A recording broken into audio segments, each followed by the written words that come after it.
కానీ కానీ వీళ్ళ వీళ్ళ ఫుడ్ అలవాట్లుంటాయి కదా! వీళ్ళ అది ఫుడ్ డెఫినెట్ హ్యాబిట్స్, అండి.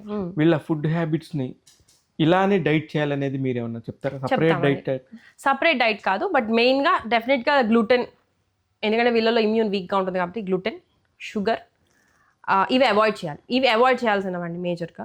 ఈ ఫుడ్ అడిటివ్స్, ఫుడ్ ప్రిజర్వేటివ్స్ ఏదైతే గట్‌ని డిస్టర్బ్ చేస్తుందో అవి పెట్టొద్దంటాము. Ample amount of water compulsory తీసుకోవాలి. నెక్స్ట్ వీళ్ళలో న్యూట్రిషన్ డెఫిషియన్సీస్ ఉంటాయండి. జింక్ ల్యాక్ ఆఫ్ ఉంటుందండి వీళ్ళకి. ఓకే. దానివల్లే అసలు ఆ గట్ ఇంటిగ్రిటీ సరిగ్గా ఉండదు. సో జింక్ కావాల్సిన సప్లిమెంట్స్ కానీ, జామ ఆకులో కూడా జింక్ ఎక్కువ ఉంటుంది. సో ఇట్లాంటి ఫ్రూట్స్ చెప్పటము. వైటమిన్ డి డెఫిషియన్సీస్ ఉంటాయి వీళ్ళకి. ఓకే. సో వైటమిన్ డిని ప్రాపర్గా మనం సప్లై చేయటం. ఎక్కువగా బేర్ ఫుట్తో కొంచెం నడవటము, నడిపించాలి. మట్టి ఇవి అలవాటు చేయటం. ఇవి సెన్సరీ స్టిమ్యులస్ అండి. Okay. Okay. So avoidable foods ఉంటాయి. ఇంకా న్యూట్రిషన్ డెఫిషియన్సీస్ని ఫిల్అప్ చేసే ఫుడ్స్ రెండింటినీ కూడా మనం చెప్తామండి. ఇప్పుడు ఫ్రూట్స్ పరంగా వాళ్ళు ఏమేమి తినొచ్చు బాగా? అన్నీ తినచ్చు సార్. ఫ్రూట్స్తో ఇష్యూ లేదు. నట్స్తో కానీ ఫ్రూట్స్‌లో కూడా చాలా షుగర్స్ ఉంటాయి కదా మేడం? షుగర్ మెయిన్ ప్రాబ్లం కాదండి. షుగర్ అనేది అక్కడ ఫ్రక్టోజ్ షుగర్ అండి. అది జ్యూస్ లాగా తాగినప్పుడు ఇష్యూ. యాజ్ అ ఫ్రూట్ మీరు ఒక ఫ్రూట్ సీజనల్గా తింటే దానివల్ల ప్రాబ్లం ఏమి ఉండదండి. ఓకే. సీజనల్ ఫ్రూట్ తినాలి. సీజనల్ ఫ్రూట్ సీతాఫలం శీతాకాలంలో తింటే ఇష్యూ లేదండి. కాకపోతే ఏమవుతుందంటేనండి ఇప్పుడు ప్రతిదీ క్వశ్చన్ మార్క్ ఏంటంటే క్వాలిటీ. దాంట్లో ఇప్పుడు ఇప్పుడు మాకు అది శీతాకాలంలో ఫ్రూట్ దొరుకుతుందో తెలియట్లేదు. అదేనండి. అప్పుడు అన్ని ఫ్రూట్లు అన్ని రకాలలో దొరుకుతున్నాయి. బికాస్ ఆఫ్ ద అందుకనే ప్రాబ్లం స్టార్ట్ అవుతుందండి. దానికన్నా వెజిటబుల్ జ్యూసెస్కి వెళ్ళచ్చు. ఓకే. వెజిటబుల్ జ్యూస్ కాకపోతే ఆర్గానిక్ అవ్వాలి. సో మనకి ఏమవుతుందంటే బయట ఉండే ఎన్విరాన్మెంట్లో ఉండే క్వాలిటీ పడిపోతుంది. మిగతా ఈ పెస్టిసైడ్స్ ఇన్సెక్టిసైడ్స్ పెరుగుతున్నాయి.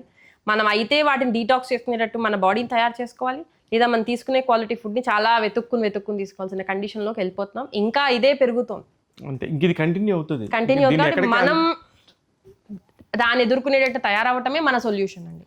లేదా మనం ఆర్గానిక్ ఫార్మింగ్ పెట్టుకుని మనం చేసుకోవాలి. కానీ ఎంత దారుణం అంటే ఇందాక మీరు చెప్తున్న కాడి నుంచి నాకు ఆ నెంబర్ 1:35 అనగానే చాలా కంగారు చాలా ఎక్కువ ఉంది. అంటే ఫ్యూచర్లో ఇప్పుడు ఈ 1970లో మీరు చెప్పిన కాడికి 2025కే ఇంత వేరియేషన్ వస్తాయి. 10,000 to 35 నార్మల్ అయిపోతుంది. నెక్స్ట్ జరగబోయే పరిస్థితుల్లో ఎలా ఉంటుంది అంటున్నారు? యాక్చువల్గా ఇండియాలో చాలా తక్కువ ఉండేదండి. ఇప్పుడు బాగా పెరిగింది. మనకి యుఎస్లో ప్రాబ్లం ఉండేదే కానీ అవును. ఇండియాలో తక్కువ ఉంది. ఫారెన్లో ఎక్కువ ఉండేది. ఇప్పుడు ఇండియాలో రేట్ పెరుగుతుంది బాగా. అవును. ఇండియాలో ఇప్పుడు ఫారిన్లో చాలా తగ్గిపోయింది సార్ మేడం. ఫారెన్లో వాళ్ళు అవేర్నెస్ పెడుతున్నారు. మనకి ఇండియాలో ఇంకో మేజర్ పాయింట్ ఏంటంటే సి సెక్షన్స్ పెరుగుతున్నాయి. ఎందుకంటే వీళ్ళకి ఉండే ఆ గట్ ప్రొటెక్షన్ ఉంటుంది కదా, అది ఆ వెజైనల్ డెలివరీతో వస్తుంది. ఆ వెజైనల్ ఫ్లోరా మనకి తగ్గుతుంది. సెకండ్ బ్రెస్ట్ మిల్క్ అండి. బ్రెస్ట్ మిల్క్లో ఉండే ఈ రెండు ఇమ్యూన్ ఎప్పుడైతే తగ్గుతుందో మనం ఇచ్చిన వ్యాక్సిన్ ని డీటాక్స్ చేయాలన్నా వాళ్ళకి ఇమ్యూనిటీ ఉండదు. అందుకే సి సెక్షన్ చేయొద్దు అంటారు. అందుకని సి సెక్షన్ వద్దంటాం. అందుకని మెయిన్ పాయింట్ ఏంటంటే గట్ హెల్త్. రెండోది ఆ ప్రెగ్నెన్సీ టైం. అది వాళ్ళు కనుక కంప్లీట్ డెడికేటెడ్ ఉంటే చాలా ప్రాబ్లమ్స్ తగ్గుతాయండి. ఈవెన్ పిల్లలు కూడా కొంచెం యాక్టివ్గా, మోర్ కన్వీనియంట్గా, ఈజీగా వినేటట్టు అన్ని విధాలుగానే పుడతారు. కానీ ఇప్పుడు నాకు మీతో మాట్లాడి నాకు ఒక డౌట్ వచ్చింది. ఇది నాకు ఇప్పుడు వచ్చిన డౌట్. అది ఇప్పుడు అంటే ఒక 10 ఏళ్ల తర్వాత అయితే ఆటిజం స్పెషల్గా ఎఫెక్ట్ అయ్యే పరిస్థితి అయితే ఉండదు అంటే నార్మల్ అయిపోతుంది అంటారండి? నో అసలు అంటే స్టార్టింగ్ పాయింట్ 10 years తర్వాత రావచ్చు అంటారా? వస్తుందా? లేదండి, జనరల్గా ముందే వచ్చేస్తుంది. ఈ లోపల తెలిసిపోతుంది. చాలా రేర్. అది ఫుల్ ఆటిజం స్పెక్ట్రమ్ అవ్వదు. అప్పుడు ఇంకేదైనా ప్రాబ్లం అయి ఉండాలి. But generally it starts at the beginning. Okay. Beginning నుంచే స్టార్ట్ అవుతుంది. యాక్చువల్లీ అదేంటండి, ఇప్పుడు స్కిజోఫ్రీనియా అని కొత్త పేరు పెట్టుకున్నామండి. But it's a part of the బిహేవియరే. అదే నేను అందుకని దాన్ని అది ఏంటి, ఇది ఏ కేటగిరీలోకి వెళ్తుంది కన్నా వీళ్ళ బిహేవియర్ చేంజ్ అవుతుంది అనగానే మనం దాన్ని ఐడెంటిఫై చేసుకోవటం బెటర్. ఇప్పుడు చాలా మంది అడాలసెన్స్లో అదొక హార్మోనల్ మూడ్స్ అండి అంటాం.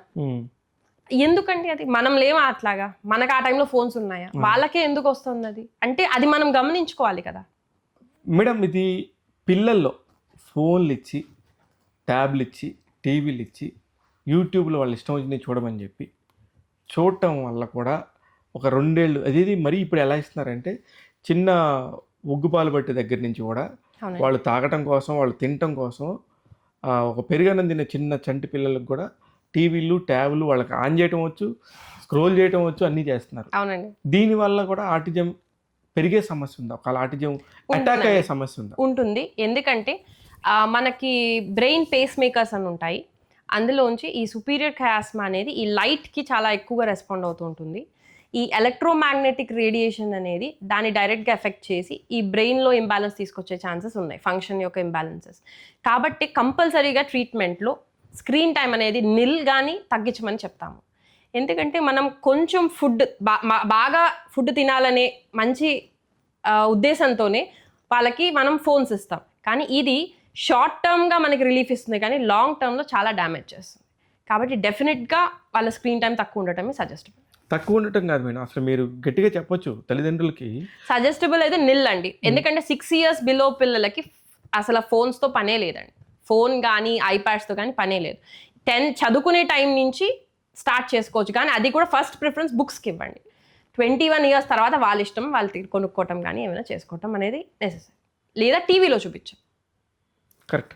అయితే ఇప్పుడు వీటి వల్ల సపరేట్గా ఓన్లీ టీవీ చూడటం వల్ల, ఓన్లీ ట్యాబులు చూడటం వల్ల, ఓన్లీ ఫోన్లు చూడటం వల్ల ఇంకా అసలు వాళ్ళు ఫోన్ లాగేసుకుంటే వాడు కొట్టేస్తూ ఉంటాడు. అవునండి, అదొక ప్రాబ్లం కదా.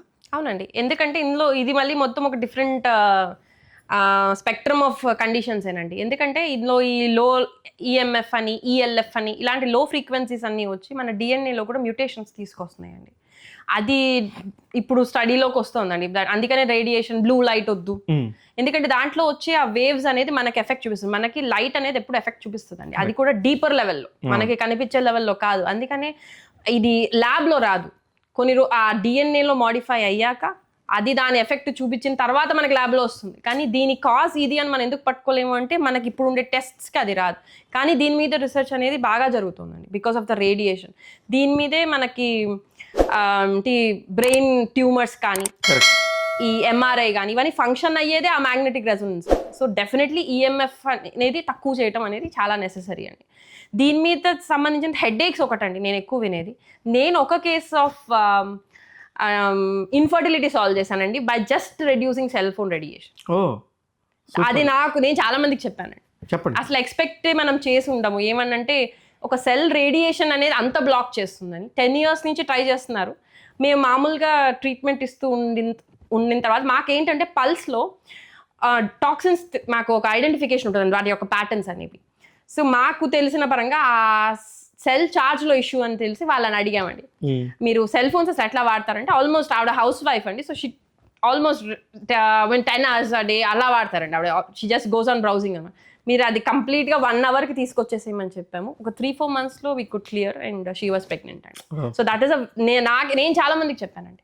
మీరు ఈవెన్ ఐటీ కంపెనీస్లో చూసినట్టయితే ఇప్పుడు స్పెసిఫిక్గా రీసెర్చ్లో కూడా కొన్ని ఉన్నాయండి. ఒక స్పెసిఫిక్ గ్రూప్ వాళ్ళకి ఇన్ఫర్టిలిటీ ఉంటుంది, అంత ఎఫెక్ట్ ఉంటుంది. అలాగే ల్యాప్టాప్, మేల్కి ల్యాప్టాప్ అనేది ఒళ్ళో పెట్టుకుని చెయ్యొద్దు, it effects your testosterone and sperm.